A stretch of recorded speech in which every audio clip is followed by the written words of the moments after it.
Mas naquele momento, você já reunia os donos das grandes fazendas, ou seja, o centro da economia, o exército, a igreja e parte da maçonaria. Não tem como. Desabou. Os militares voltaram da Guerra do Paraguai muito ressentidos com o status baixo que tinham na sociedade brasileira. Como funcionários públicos, eles eram equiparados aos escalões mais baixos. Então se revoltaram os donos de escravos por causa da libertação do escravo, então ele conseguiu juntar praticamente todo mundo contra ele. E aí, do ponto de vista mental, das filosofias, das ideias em jogo, só ganhava espaço o positivismo e o federalismo, a imitação dos Estados Unidos. Então você tem o quê? Teses americanistas e teses positivistas circulando no mundo mental do Brasil do Segundo Reinado.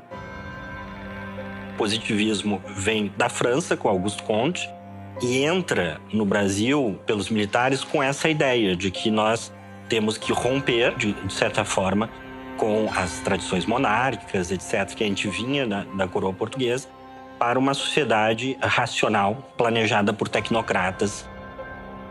Você teve uma influência muito forte do positivismo na escola militar, aqui do Realengo, no Rio de Janeiro, em que havia literalmente uma doutrinação positivista junto à juventude militar. Ele atrai os militares por quê? Porque apesar de ele ser revolucionário, ele não é revolucionário no sentido marxista da luta de classes. Ele é revolucionário no sentido de que ele quer refundar a sociedade a partir de uma visão teórica, né? Saído quase literalmente da cabeça de um filósofo. Você vê que as ideias do positivismo, elas se impregnaram na cabeça dos nossos militares tão fundo que, de certo modo, estão lá até hoje.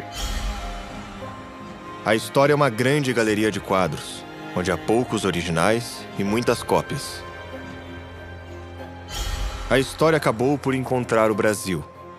No símbolo centenário da Revolução Francesa, o destino de um povo seria redefinido e os interesses de poucos acabariam sequestrando o futuro de muitos.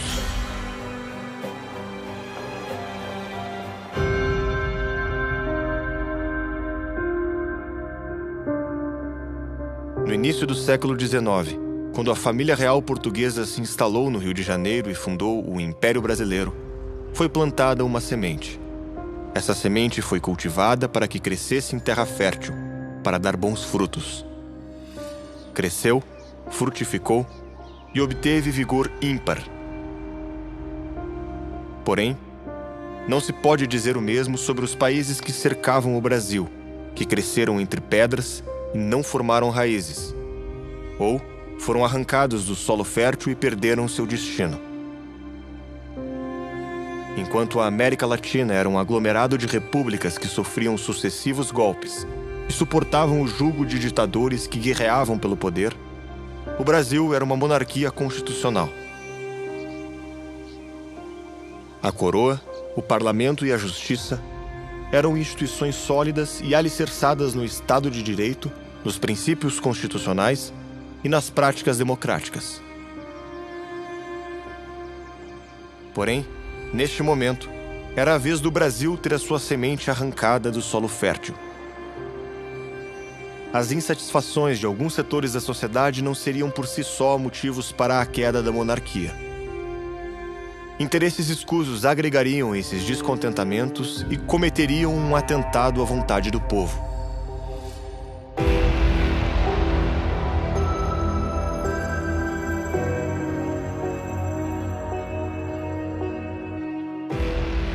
Impregnados pela mentalidade positivista, os republicanos tentavam disseminar suas ideias a qualquer custo, porém, sem sucesso. A ideia de república não era aceita pela população brasileira. Os candidatos do Partido Republicano raramente se elegiam para algum cargo. Tendo em vista que os republicanos não tinham apoio da população, a única forma de tomar o poder seria através de um golpe militar.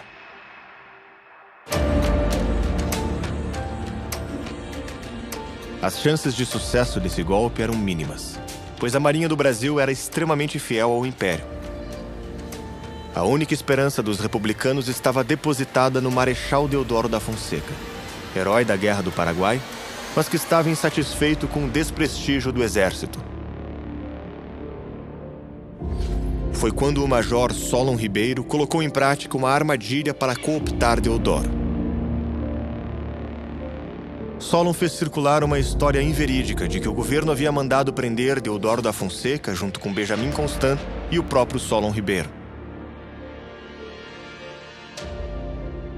Os boatos provocaram o efeito desejado. Revoltadas, as tropas se rebelaram nos quartéis. Na manhã do dia seguinte, Marechal Deodoro e suas tropas marcharam até a frente do quartel-general, onde estava o Visconde de Ouro Preto. Sob ameaça, Deodoro expulsou o ministro do cargo. É o exército, armado, na rua, sem nenhum apelo popular, indo avisar para um ministro que você não tem mais o cargo e não se atreva a retomar. Apesar de ter demonstrado firmeza ao destituir o ministério, a queda da monarquia não foi anunciada. Os republicanos temiam que ele poderia se entender com o imperador e formar um outro gabinete apenas para substituir Ouro Preto. Se isso acontecesse, seria a morte do ideal republicano. Era necessário agir rápido. Os positivistas e aí os revolucionários republicanos achavam que se não desse o golpe num período muito curto após a abolição da escravidão, que eles iam perder as suas bandeiras. Qual que era a bandeira dele? Federalismo, que era para onde já estava caminhando a monarquia. E o fim da escravidão, que foi abolida pelo Império. Em vez de se dirigir ao Palácio Imperial em Petrópolis, onde estava Dom Pedro, Deodoro voltou para sua casa. Ele estava doente e precisava descansar dos acontecimentos daquela manhã. Aproveitando-se de suas fraquezas, os republicanos viram uma oportunidade para executar o golpe. Redigiram então a moção da proclamação da República, em que Deodoro seria nomeado o chefe do governo provisório.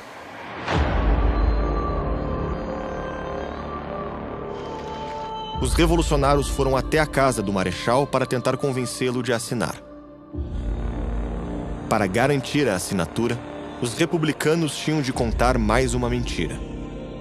No entardecer do dia 15, vão dizer ao Marechal Deodoro que o imperador havia convidado para a presença com os ministros, no lugar do Visconde de Ouro Preto, um político gaúcho, Silveira Martins. Mas quando será que Silveira Martins, Deodoro tem um sobressalto, não é esse não, por nada desse mundo. E por que esse não? Porque ele, quando Deodoro fora comandante da Praça de Porto Alegre, Deodoro havia disputado com Silveira Martins os amores da filha do Barão do Triunfo. E quando disseram esse não, eles disseram esse não, tá bom, então assina aqui. Apresentaram a ele o documento redigido por Barbosa de proclamação da República. Ele teve a fraqueza de assinar. Quer dizer, a República é um regime que nasceu da disputa de dois homens com uma mulher. Essa é a realidade. E deu o quê? Deu no que deu.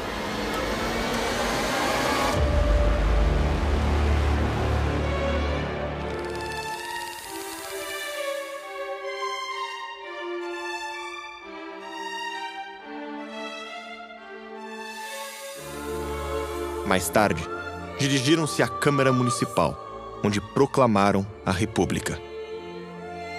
Na improvisada cerimônia, com falta de símbolos genuinamente brasileiros que representassem o novo regime, foi preciso improvisar. Não por coincidência, foi executado o hino nacional da França, berço dos revolucionários franceses, e foi hasteada uma bandeira que imitava a dos Estados Unidos, mas substituindo as cores originais pelo verde e amarelo. Em Petrópolis, Dom Pedro recebeu o telegrama de Ouro Preto relatando os acontecimentos.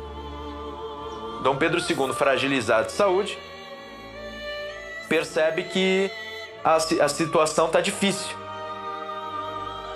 No dia seguinte, os republicanos decretaram a expulsão da família real do Brasil, determinando um prazo de 24 horas para que o imperador deixasse o país. Dom Pedro aceitou o ultimato dos republicanos com frieza. Temendo revoltas populares em apoio a Dom Pedro e a monarquia, o governo republicano decidiu antecipar o embarque o mais breve possível. A família imperial foi colocada no navio para ser devolvida à Europa às 3 horas da madrugada. porque os militares tinham muito medo de uma revolta popular se o povo soubesse o que realmente estava acontecendo. Acabaram deportando a família real e rompendo completamente os laços que nos mantinham com a coroa portuguesa. Nascia assim o regime republicano, às pressas, escondidos, em meio a trapaças, mentiras e sem nenhum apoio da população. Bom, a República, eu digo que foi um golpe mal planejado. No fundo, o que houve era um golpe para derrubar o Ministério Ouro Preto. Toda a conspiração já estava sendo feita pela área positivista, ou seja, o alto escalão, médio escalão do Exército, que, na verdade, havia já mobilizado as tropas para que a deposição do governo Ouro Preto se tornasse no golpe militar. O manifesto que o governo provisório divulgou naquela noite anunciava que o exército tinha declarado a deposição da família imperial e o fim da monarquia. Mas em nenhum momento mencionava a palavra república.